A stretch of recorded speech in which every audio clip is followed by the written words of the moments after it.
یہ جو محرم کا مہینہ قمری سال کا پہلا مہینہ ہے، جو محرم، صفر، ربیع الاول یہ مہینے ہیں، ان کو قمری سال کہا جاتا ہے، اور جو جنوری، فروری ہیں ان کا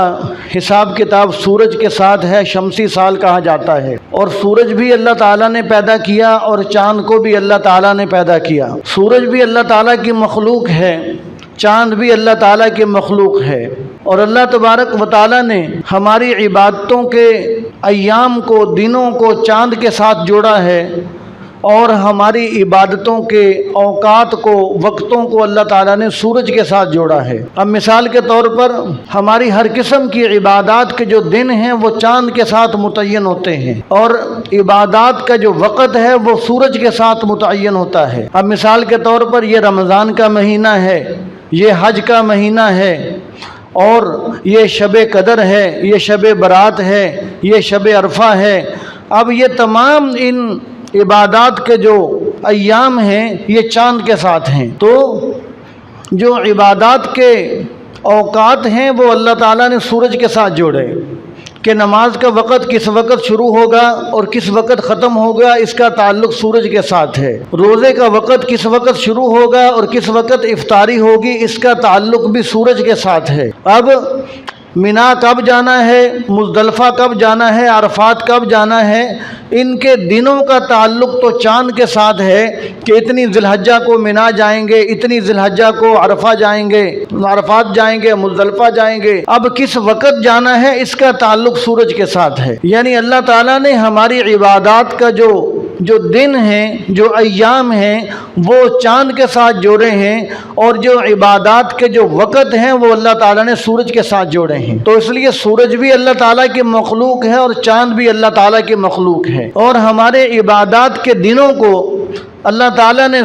چاند کے ساتھ جوڑا۔ اس میں بہت حکمتیں ہیں، اللہ تعالیٰ ہی بہتر جانتے ہیں۔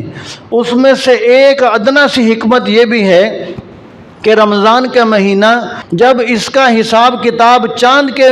ساتھ ہوگا، قمری مہینے کے ساتھ ہوگا، روزوں کا تعلق قمری مہینے کے ساتھ ہوگا، تو پھر بالغ ہونے کے بعد جو آدمی 30-35 سال بھی زندگی گزار لے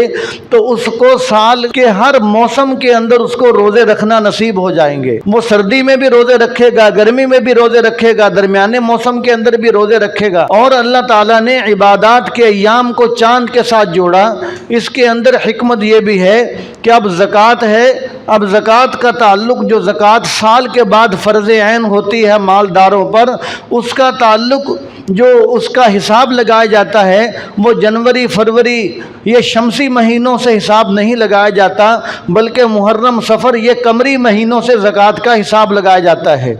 اس لیے کہ یہ قمری مہینہ، شمسی مہینہ، یہ قمری سال شمسی سالوں سے چھوٹا ہوتا ہے، تو اس لیے اللہ تبارک و تعالیٰ نے ہماری عبادات کے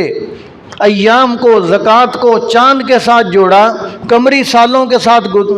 جوڑا، قمری مہینوں کے ساتھ جوڑا، تاکہ آدمی زیادہ اپنی زندگی کے اندر زکوٰۃ ادا کر سکے، زیادہ مال خرچ کر سکے، غرباء کو زیادہ فائدہ ہو، اور یہ مال زیادہ خرچ کر سکے، تاکہ یہ زیادہ مال خرچ کر کے اللہ تعالیٰ سے زیادہ اجر و ثواب حاصل کرنے والا بن جائے۔ تو اس لیے اللہ تبارک و تعالیٰ نے عبادات کے ایام کو چاند کے ساتھ جوڑا ہے۔ یا ایھا الذین آمنوا اتقوا اللہ وکونوا مع الصادقین